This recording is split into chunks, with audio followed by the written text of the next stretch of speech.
Good evening. Welcome to South Asia Newsline. I'm Arjun Chaudhary. Here are the top stories we're tracking for you on Thursday, the 26th of February. Modi government's first railway budget focuses on modernization and safety. Suicide attack on NATO convoy kills 3 in Afghanistan.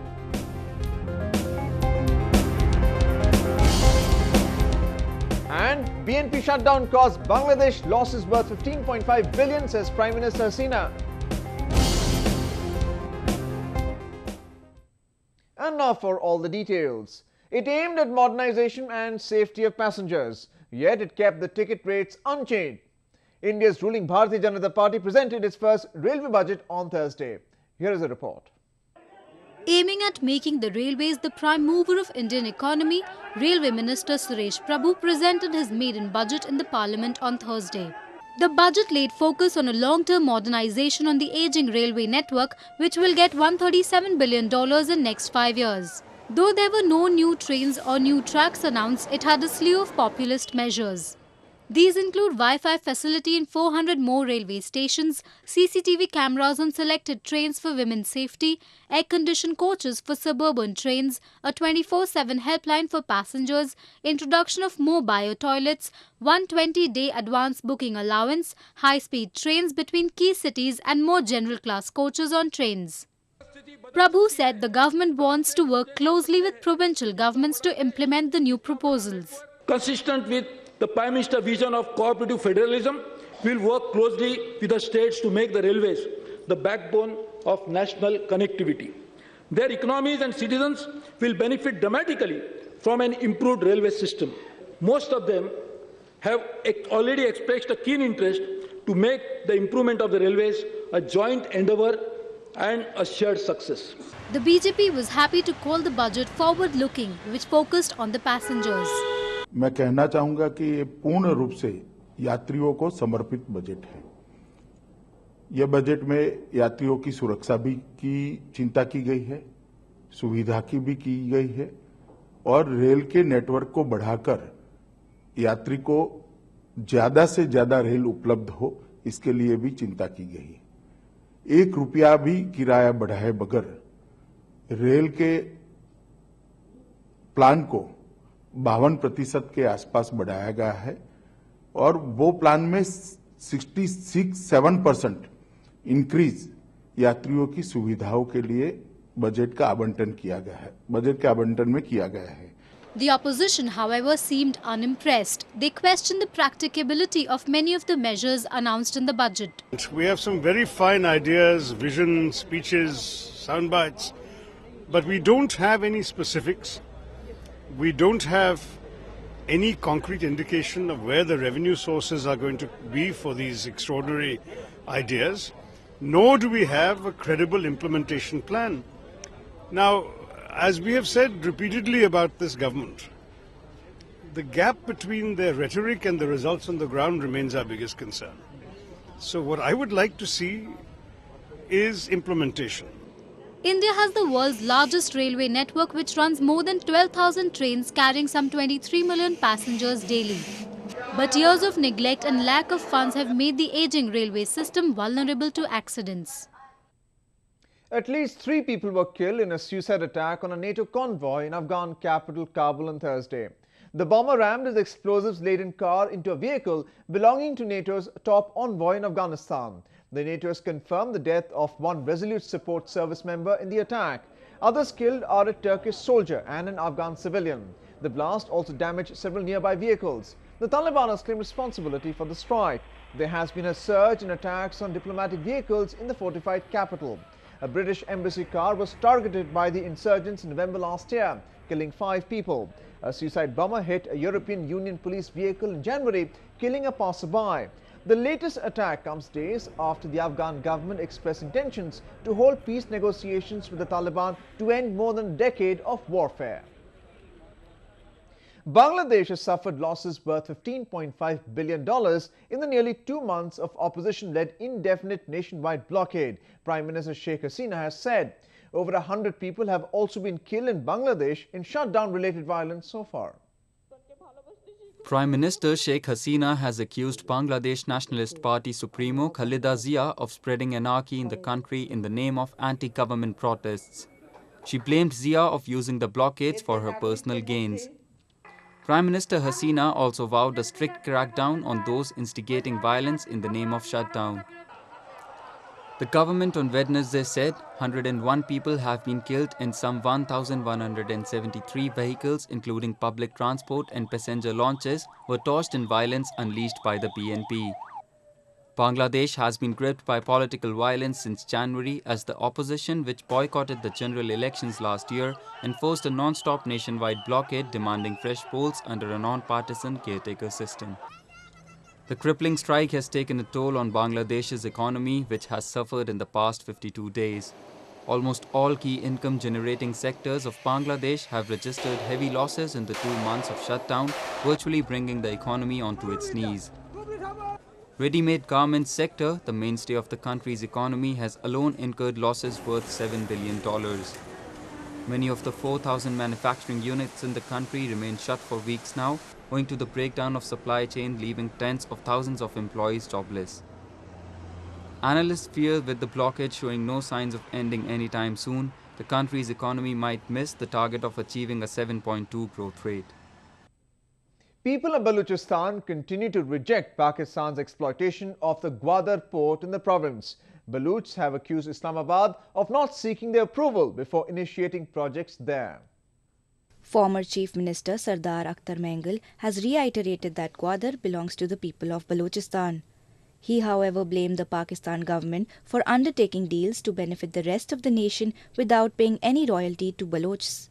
The Balochistan National Party chief also accused former military dictator Parvez Musharraf for launching a military operation in the province in order to start work on the Gwadar seaport. Residents of Balochistan have for years claimed that the federal government signed the $45.6 billion Pakistan-China Economic Corridor project without informing the provincial administration. They asserted that no mega development project was acceptable without prior approval of the locals.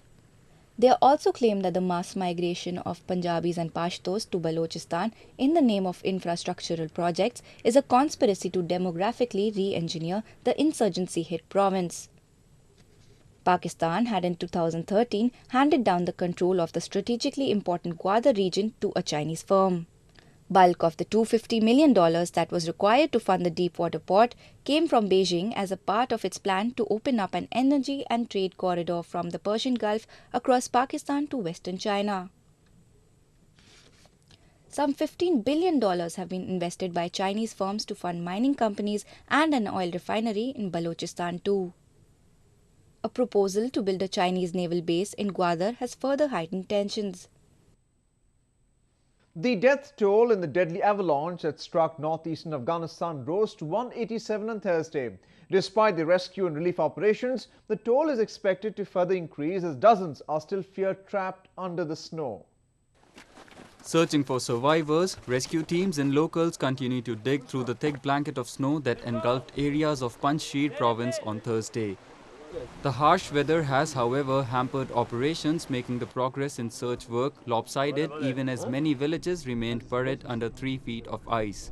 Authorities have so far not been able to determine the exact number of people who still remain unaccounted for.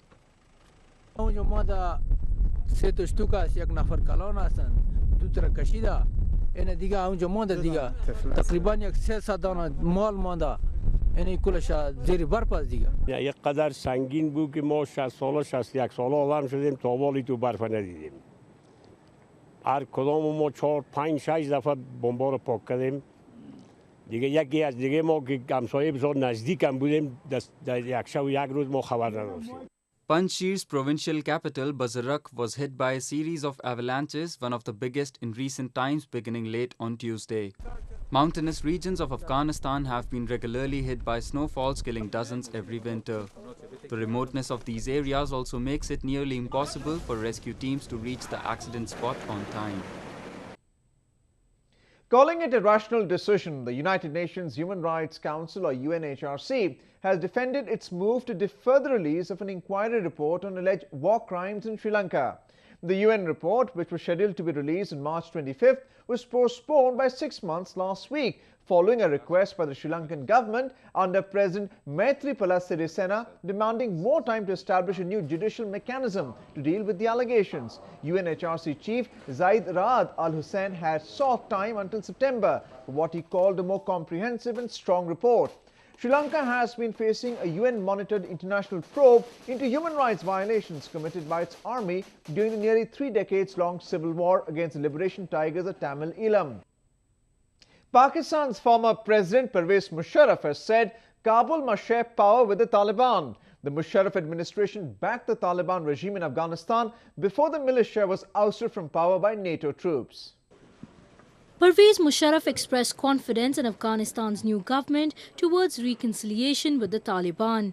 The former military dictator also said that Afghan President Ashraf Ghani was a balanced man and that both Pakistan and India must avoid engaging in any proxy war if it wants peace in the region. The retired general, in an interview to a newspaper this week, added that the US and its allies had failed to consider Pakistan's concerns, forcing Islamabad to rely on other militant groups inside Afghanistan to prop up its interests. Reacting to Musharraf's comments, many believe his remarks offered a window into Pakistani thinking on the peace process in Afghanistan, given his close links to intelligence officials.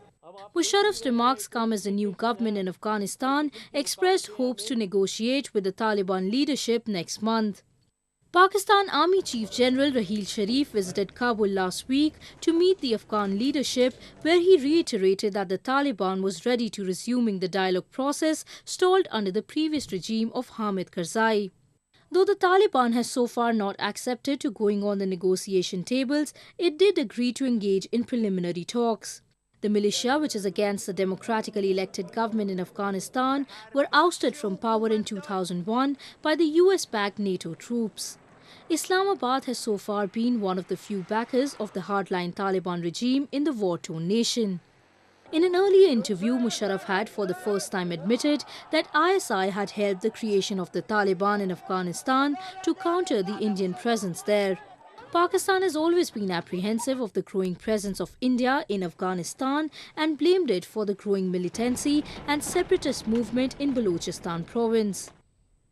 The Festival of Colours might be a week away, but it has already begun sprinkling colours into the lives of hundreds. Take a look at how these widows are breaking away from the shackles of tradition and celebrating Holi. Song, dance and a riot of colours return to the monochrome world of these women, at least for a day. Casting off age-old shackles and norms, scores of widows revelled in the festivities of Holi in northern Varanasi. Dancing to the beats of traditional drum beats, they rejoice with the belief that Lord Krishna personally comes to play with them on this day. For these widows living away from their families, it was a day to step out of the regressive customs and welcome the season of spring. Many who have made the Varanasi their second home for years now lauded Indian Prime Minister Narendra Modi's Clean Ganga campaign meant towards cleaning the holy river. Holi खोले तो गंगा जी साफ हो गया और भी साफ हो जाए भैया के कीर्ति चले बोल के हम लोग खुशी के लिए होली मनाई है. Earlier, widows living in the ashrams were only allowed to play Holi secretly with the blue-skinned god. The celebrations mark a unique step towards ending social prejudice against these women who have been confined to a bleak existence after the loss of their partners. Holi, which marks the onset of spring, will be celebrated on 6th March. Well, that's the way it was in South Asia this evening. Before we conclude the top stories once again. Modi government's first railway budget focuses on modernization and safety. Suicide attack on NATO convoy kills 3 in Afghanistan.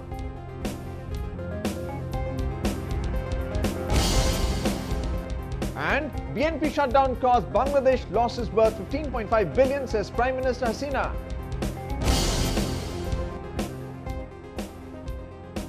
Now our viewers can watch the show on SouthAsiaNewsline.com. We can also visit us on Facebook.com/SAsiaNewsline and follow us on Twitter @SAsiaNewsline. That's all in tonight's edition. We'll see you same time tomorrow. Good night.